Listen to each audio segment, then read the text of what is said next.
नमस्कार मैत्रिणींनो, आज चिकनचं कालवण बनवणार आहोत. त्यासाठी इथे 1 किलो चिकन आणलेलं आहे आणि कांदा, अद्रक, लसूण, टोमॅटो आणि खूप सारी कोथिंबीर घेतलेली आहे. असं मस्त आपल्याला कालवण बनवायचं आहे. इथं खोबरं, डाळ भाजून घेतलेले आहे.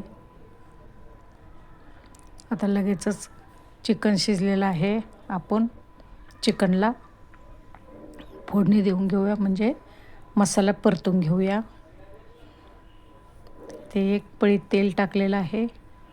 आता टोमॅटो, कांदा, आलं, लसूण आपण पहिलं मिक्सरला वाटून घेतलेलं आहे आणि ते कच्चा असल्यामुळे आपल्याला चांगलं परतून घ्यायचं आहे.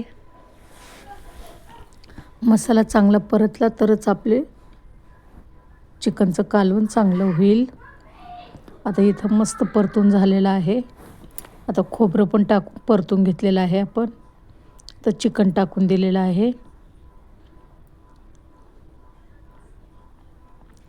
अशा प्रकारे आपले चिकनचं कालवण तयार झालेलं आहे. आवडल्यास की लाईक, शेअर, सबस्क्राईब करा. व्हिडिओ बघत राहा, कमेंट्स करत राहा. भेटूया पुढच्या व्हिडिओ.